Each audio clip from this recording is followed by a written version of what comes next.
Prosecutors announced the interim results of their investigation into the influence-peddling scandal that has rocked the nation.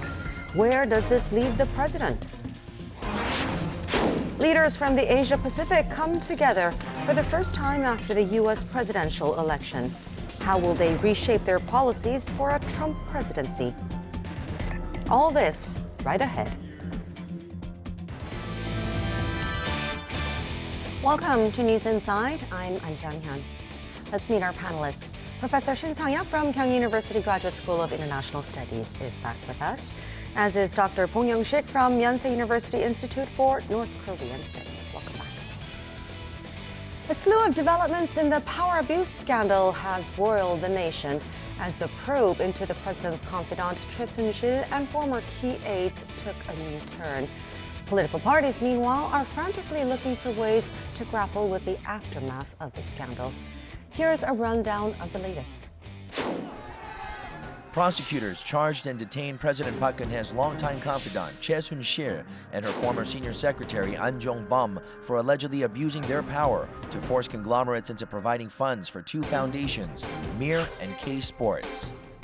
Another former secretary, Chung Ho-sung, was also indicted and held in custody for leaking confidential documents, including the president's speeches. But what was at the center of attention was whether prosecutors would claim President Park was directly involved in the scandal. 특별수사본부는 대통령에 대하여 현재까지 확보된 재반 증거 자료를 근거로 피고인 최순실, 안종범, 정호성의 여러 범죄 사실 중 상당 부분과 공모 관계가 있는 것으로 판단하였습니다. 그러나 헌법 84조에 규정된 현직 대통령의 불소추 특권 때문에 기소할 수 없습니다. 특별수사본부는 위와 같은 판단에 따라서 대통령에 대한 수사를 계속 진행할 예정입니다. The Presidential Office of Cheongwade said it will actively cooperate in a special independent probe while expressing concern about the prosecution's claims being used for political purposes. On the 22nd, the president approved the bill that would put an independent counsel into motion. 현 단계에서 수사팀의 편향된 주장에만 근거해서 부당한 정치적 공세가 이어진다면 국정 혼란이 가중되고 그 피해는 결국 우리 모두에게 돌아갈 수밖에 없습니다. 그런 경우라면 차라리 헌법상, 법률상 대통령의 책임 유무를 명확하게 가릴 수 있는 합법적 절차에 따라 하루빨리 이 논란이 매듭되어지기를 바랍니다. It's the first time a Korean sitting president has been named a criminal suspect, giving political parties greater momentum to push for impeachment. 헌법을 위반한 대통령은 탄핵을 받아야 됩니다. 박근혜 대통령의 탄핵 일정은 정기 국회 내에 있습니다. 빠르면 12월 2일, 늦어도 12월 9일 날 국회 본회의장에서 According to procedures, if half of the National Assembly lawmakers are in favor, they can put in motion an impeachment bill. If a two-thirds majority votes for the bill, it's then up to the Constitutional Court to issue a final ruling. Until that decision is made, the president is suspended of official duties. With one too many uncertainties hanging over Korea's political front, we look at what all of this will mean going forward. The investigation is picking up some steam. Last weekend, prosecutors announced a part of their probe results and named the president a criminal suspect, the first for a sitting Korean president. What were your thoughts when you heard the announcement? Well, first of all, I was very surprised to hear the announcement from the prosecutor's office. But I really worry about the situations after the investigation, because that still over the last 1 month, Korea was shaken because of this scandal.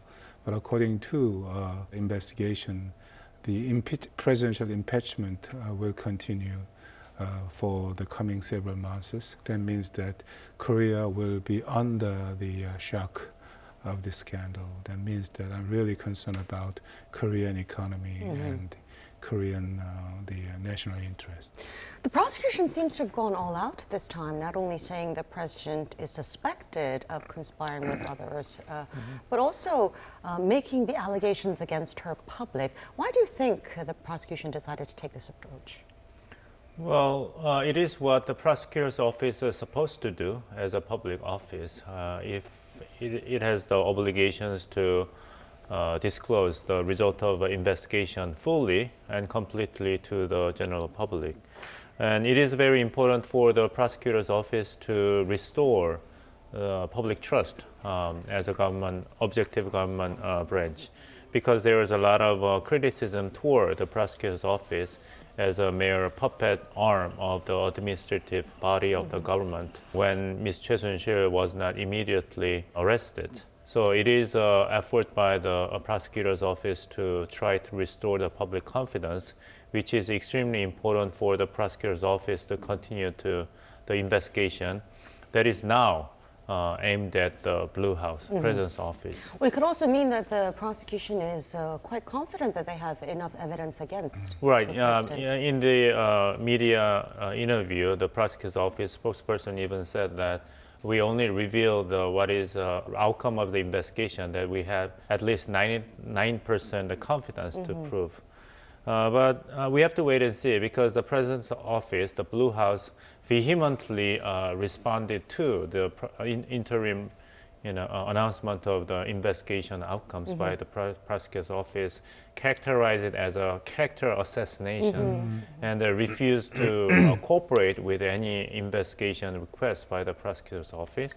So it'll be a very much drag-on tug of war between the Blue House and the prosecutor's office. Now, under the law, the president cannot be charged while she's in office, but the fact that she's been named a suspect in this case probably means that it's going to be all the more difficult for her to run the nation. Definitely, because of this scandal, President Park Geun-hye faced serious criticism from the people and from the politicians. Even from the ruling party. And in the democratic society, the support from the people seems to be the most important things for the leaders. But look at the protest on the weekend. Estimated about 1 million participants. They asked President Park to step down. Definitely, she lost her leadership. So when you look at the reality happening in Korea, are really concerned. Yeah. So what do you think could be the next step in this investigation? Basically, the president's lawyer has refused to cooperate with prosecutors. I'm not a lawyer, and I'm happy that I'm not a lawyer. But based upon my reading of the current situations and the investigation in some legal documents, then it'll be a very complicated battle between the prosecutor's office and the Blue House in terms of taking next steps. Let me just read the letters of the Constitution, Article 84, that stipulates that the President shall not be charged with a criminal offense during his or her tenure of office except for insurrection or treason. Right. You can make two interpretations of this Article 84 of the Republic of Korea Constitution. One is that President shall not be charged while she is sitting in the office. But she can be subject of the prosecutor's investigation when she is included as one of the criminal suspects. So not charged, but has an obligation to accept the investigation by the prosecutor's office. And two is that she can be even charged because this is not about insurrection or treason, which is a more active interpretation of Article 84 of the Constitution. I think prosecutor's office is confident to secure at least the first line of justification by defining the sitting president as one of the criminal suspects. So it's like peeling an onion. If you carefully review the content of the interim investigation report by the prosecutor's office, there are several elements that are conspicuously missing. One is that extortion and the bribery charges on major corporations, including Samsung, and the investigation of the Civil Affairs, the Secretary, right. Mr. Woo Byung-woo, and possibly the previous Chief of Staff, Mr. Kim Gi-chun. So I guess the prosecutor's office, in my personal opinion, is kind of hiding additional weapons in its possession if depending upon how the Blue House will be responding to the first announcement of the investigation. Try to show how big iceberg actually is.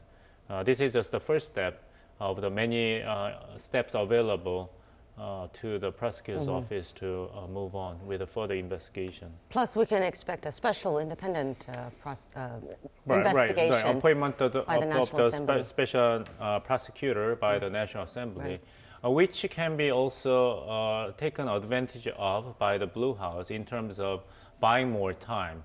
We will refuse to cooperate with the prosecutor's office investigation request, but we will accept the appointment of the special prosecutor, which will take a lot of time because the Blue House, the President's office, has a prerogative to veto the recommendations of the special prosecutor by the National Assembly. So this is a very long, prolonged process. So all this has led to more detailed discussions of impeaching the president, not only among opposition lawmakers, but within the ruling party as well. How would they go about it? Well, impeachment is coming very closely because after the prosecutor's office announcement for the outcome of the investigation, situations changed dramatically. In fact, according to the law, an impeachment, the motion requires at least the half of the parliament. And to pass the impeachment, it needs 2/3 majority votes in the parliament. Then when we consider number of seats which the opposition parties have, the People's Party has 38 seats, and the number one opposition party, the Minju Party, has 121 seats. And when we include several number of lawmakers who are against the Park regime government, it counts about roughly 169. Definitely about the 30 or 20, so about 30 more votes needed for them to pass this impeachment. But when you look at the situations inside the Henry Party, and then about 32 are the lawmakers in Henry Party already they clearly announced that their stance, they are against the Park administration and President Park. So when considered the number of seats, including Henry Party, definitely it is possible. Do you think impeachment is inevitable at this point? I think it's inevitable because it is what the Blue House finds acceptable, and so does the National Assembly and the public at this current juncture. Because impeachment may be an acceptable process for the Blue House because Blue House may hope to drag on the current scandal while avoiding the further investigation by the prosecutor's office. Because even if the impeachment bill will have been passed, the Constitutional Court will review. And the Constitutional Court will review it within 60 days. And currently, 2 out of 9 judges in the Constitutional Court are scheduled to be replaced at the beginning of next year.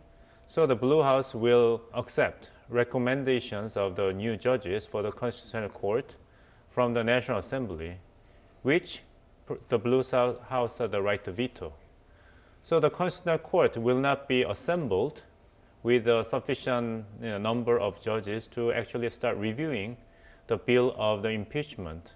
So the Blue House may hope that the process can be delayed until the official end of the term. From the standpoint of National Assembly, it failed to seize the opportunity to bring the president to step down from the office. It rejected the Blue House proposal to recommend the candidate for the new prime minister. So now impeachment is the only option left in the hands of the National Assembly, especially the opposition parties, despite the fact that even if impeachment bill will be passed in the National Assembly, the prime minister who will replace the president in terms of being at the center of governance will be current Prime Minister Hwang Kyo-ahn, who was actually appointed by President Park Geun-hye herself.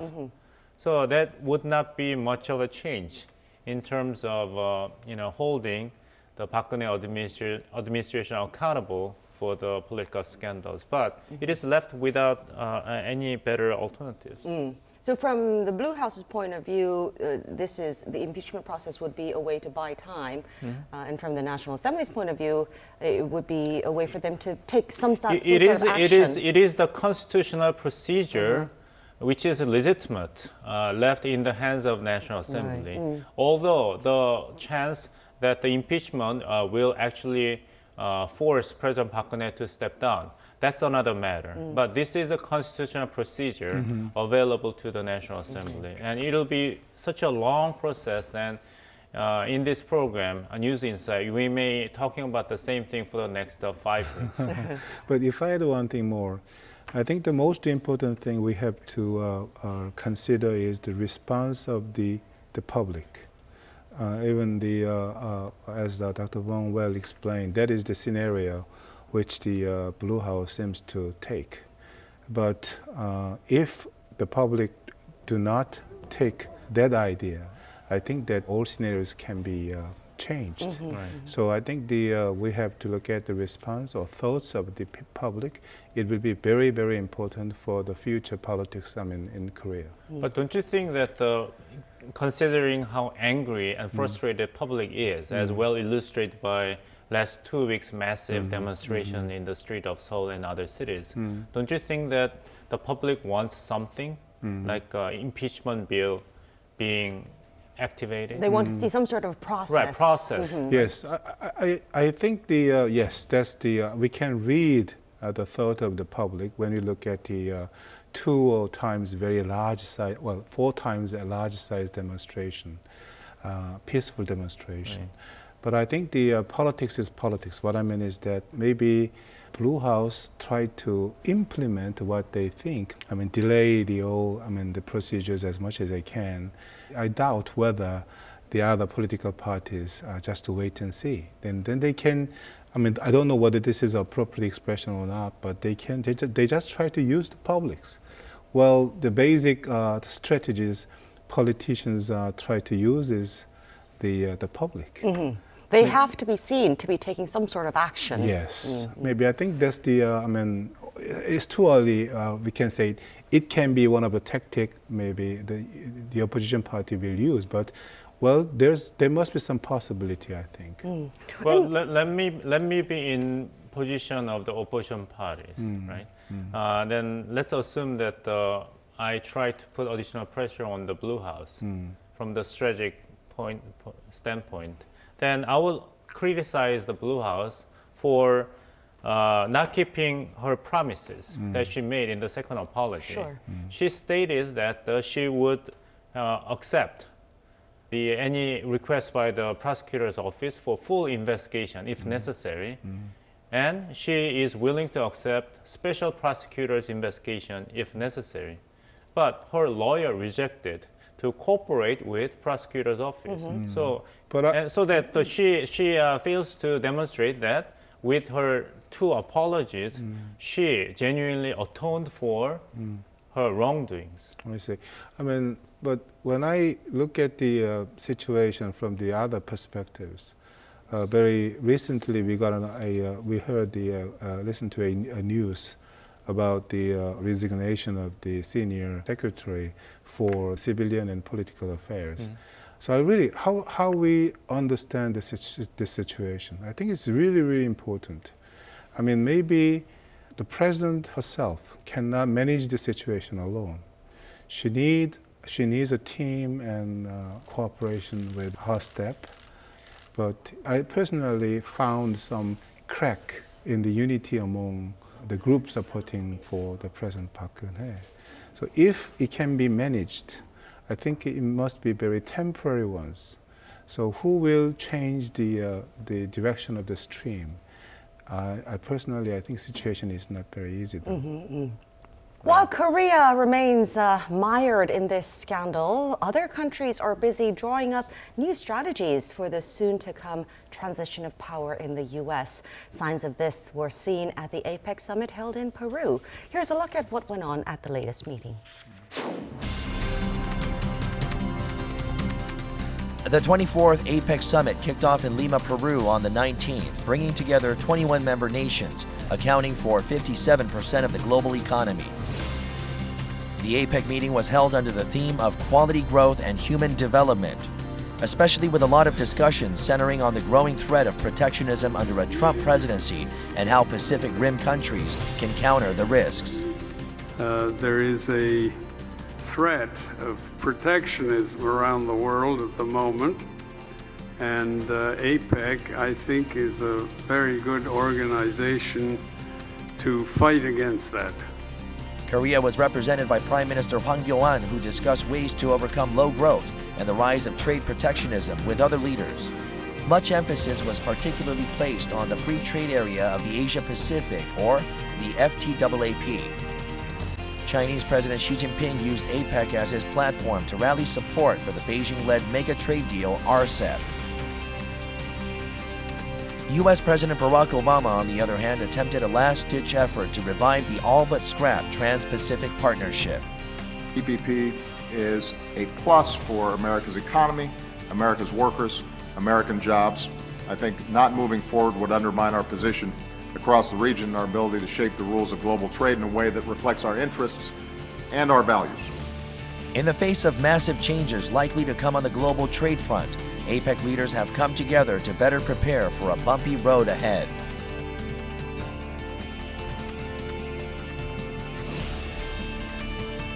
APEC is all about enhancing economic cooperation among member states. How would you sum up this latest gathering? Well, the 21 leaders, they reconfirmed their thoughts on the needs of economic cooperation. Particularly, they clearly insist that they should fight against the protectionism.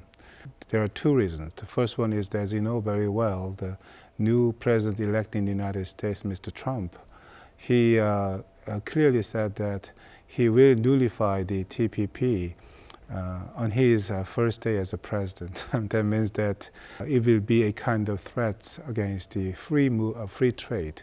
Second one is that when you look at the growth of the global trade, well, it has been slowed down over the last several years. Well, in the middle of those kind of unfavorable trading circumstances, if the multilateral cooperation for the free trade cannot be developed further, definitely can be a fatal blow on the not only national economy but also the global economy. So the 21 leaders, they want to keep the more favorable circumstances for the international trade. Well, Prime Minister Hwang Kyo-an attended the summit in place of President Park and held talks with the Peruvian president as well. What do you think they discussed? Well, Peru is a main exporting partner, trade partner with South Korea for military equipments and security equipments and medical facilities and technology. And Korea has signed in August 2011 a bilateral free trade agreement that put into effect in the same year. So both countries has enjoyed the increasing volume of mutual trade. So Prime Minister Han emphasized with his partner, the Pedro Pablo Kuczynski, the government, about maintaining the same trading partnership. Mm-hmm. And on top of that, we have concerns over protectionism hampering free trade. And now at the center of discussion, as you said, was President-elect Trump's policies, the policies that he is expected to pursue. Would you say the TPP for now is all but scrapped? President Obama decided not to submit it for Congress ratification, right? So yes, I think the TPP maybe, will be nullified. Mr. Trump emphasized no needs of the TPP even after he was elected as the president. So we can say that TPP, I mean, USA will not join the TPP. So next question about the TPP is that, well, including US, 12 countries were scheduled to participate in TPP. And Korea was thinking about joining. Yeah, right. But at the moment, I mean, if the USA does not join to the TPP, 11 member countries will, work as a member of TPP. But we have to look at the response from the Chinese government, where Chinese leader Xi Jinping emphasized that so-called FTAAP, free trade area of the Asia Pacific. And for the long-term prosperity in the region, definitely FTAAP is the only one, a few available, the options available to the nations in the region. And the APEC leaders agreed that yes, they would they work adopted toward some that. the declaration. In fact, if it is established, FTAAP is a kind of some one of the largest the FTAs, trade pacts in the world. It will have about 57 of the global economy and about the nearly half of the global trade. And on the top of that one, as you know very well, China has been competitive with the United States in take the initiatives in the region as a way to isolate China, while USA has insisted and proposed the TPP, but USA is out. And then whether the Japan and along with the other remaining member countries, they can isolate China in the region, but I think it will be very difficult. That means that as a kind of the, a rebite from the Chinese side, they suggested the FTAAP. I think that it has got more support from the 21 the countries participating in this APEC. That means that the competition will be more serious in the region for the time being. So we have to wait and see. Yeah, it looks like China is looking to take the lead. It said as much. It said it has pledged to take the lead in trade and greater openness. It seems like China's rise is rise by default. The person who gained most attention at the APEC meeting, but actually not present, was Mr. Donald Trump, right? Conspicuously missing, right, but conspicuously influential, conjuring up the fear of upcoming protectionist trade policy stemming from the United States. So China's role in at least maintaining the status quo or possibly promoting free trade has been even more articulated and supported by the participating members of the APEC. And so Hillary Clinton used to criticize as a candidate Donald Trump's economic policy as a Trump up, trickle down. It seems like the current economic situations in the world will be like Trump up, China up. So with regard to the forecast of China's rising by default, in the absence of the United States willing to maintain its leadership role, then the appeal of Xi Jinping's world vision, first articulated in his summit meeting with the President of the United States, Barack Obama, in Sunnyland in 2013, may be revived. He proposed the concept of the so-called new type of great power relations between the United States and China. Basically, it is standing on three pillars. First pillar is that no conflict or confrontation, but we have to settle the differences and disputes through dialogue and treating each other's strategic intention objectively. And secondly, we have to have a mutual respect, including for each other's core interest and major concerns, arguing that, the Pacific Ocean is big enough to have both United States and China. And the third pillar of the new type of great power relations proposed by Xi Jinping is we have to have a mutually beneficial cooperation by abandoning the view that every relationship is in zero-sum term. So China may try to illustrate very magnanimous and open image of a superpower, which will be in stark contrast to more protectionist, America first, United States in near future. Right, and it looks like China is jumping on that opportunity right now. But despite its pledge to be more open, China was somewhat cold towards Japan. During a meeting with President Xi Jinping, Prime Minister Shinzo Abe extended an invitation to the Korea-Japan-China summit scheduled for next month, but didn't get a clear response. What made things so awkward between these two? Well, I mean, let me just reverse your question.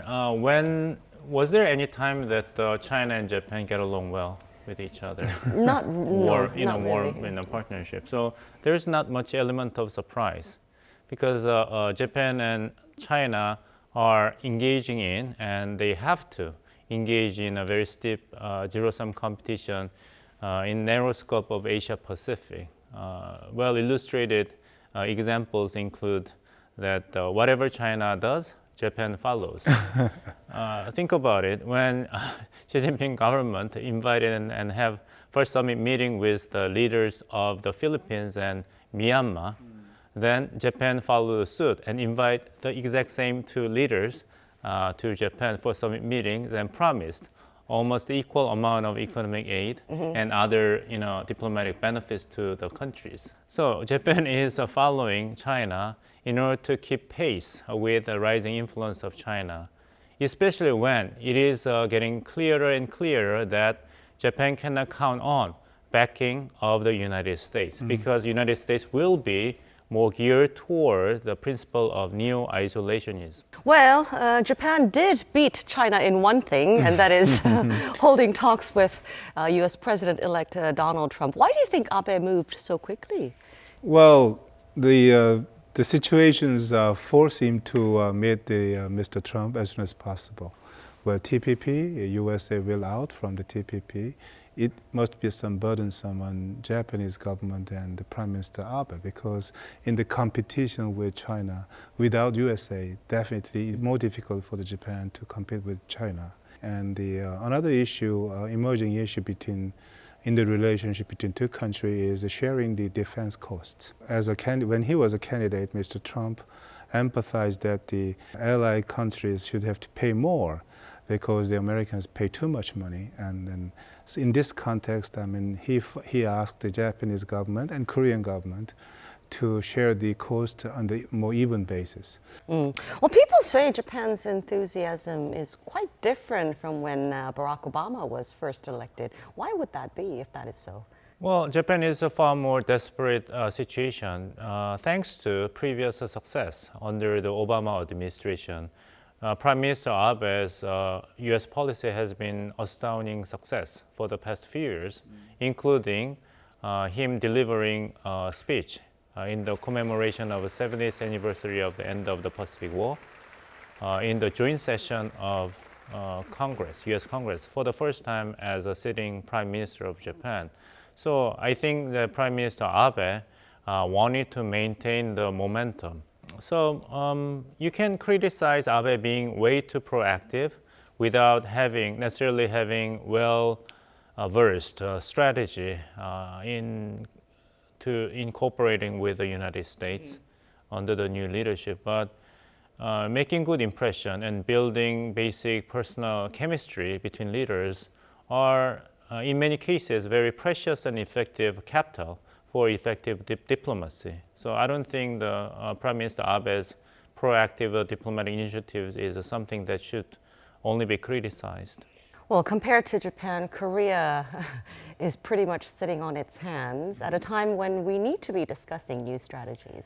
Right. My consolation is that South Korea cannot avoid being constantly compared to Japan as the United States' main allies in Asia. But South Korea has its own set of needs, priorities, and strategic choices that are not necessarily identical with Japan's own, and even necessary for South Korea to be independent from the United States as a sovereign country who is mainly responsible for its own defense.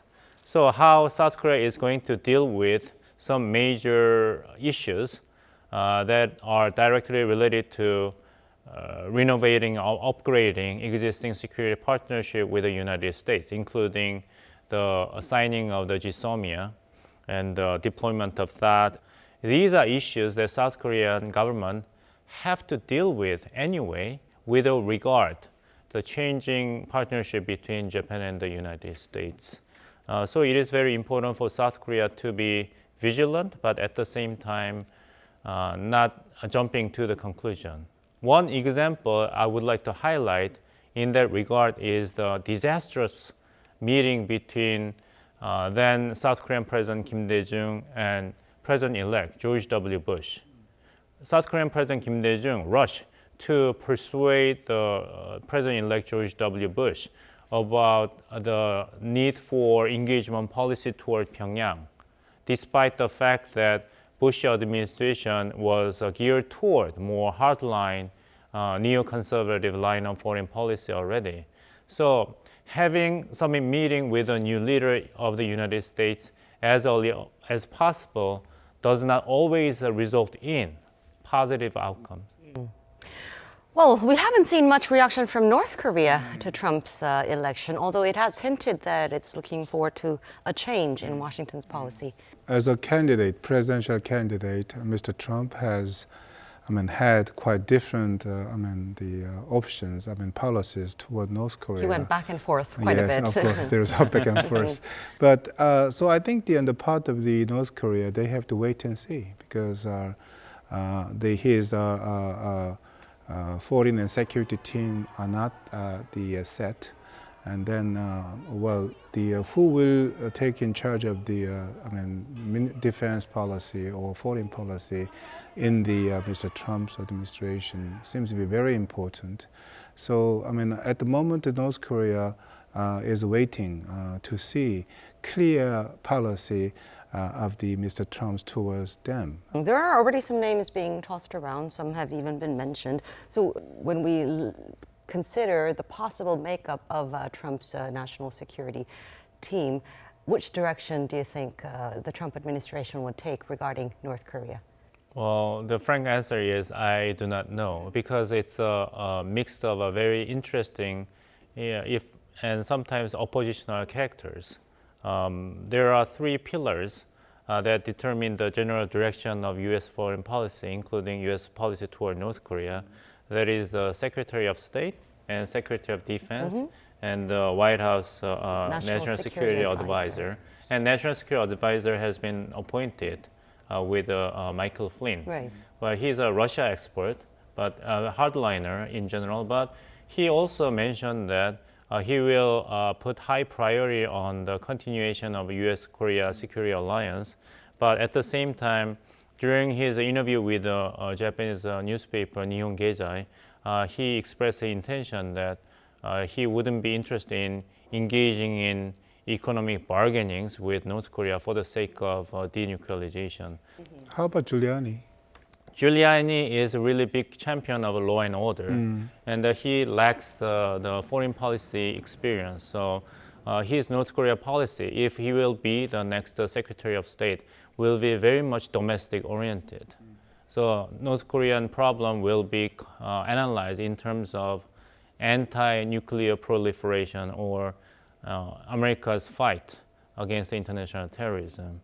And among the candidates for the Secretary of Defense, we have retired General, Marine General James Mattis and Stanley McChrystal, the general who was in charge of U.S. troops in Afghanistan.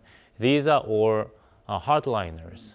But at the same time, President-elect Donald Trump does not rule out the possibility of engaging in negotiations with Kim Jong-un, with the hamburgers on the side. Well, he did say so, yeah. Right. So the reason why I said that I did not know is that it depends. It depends on who will be actually in charge of the operations of the Department of, the State Department or the Defense Department and the White House. Yes. Well, thank you two very much for sharing your thoughts with us today. That is all for this edition of News Inside. Thanks for watching. We'll be back with more next week.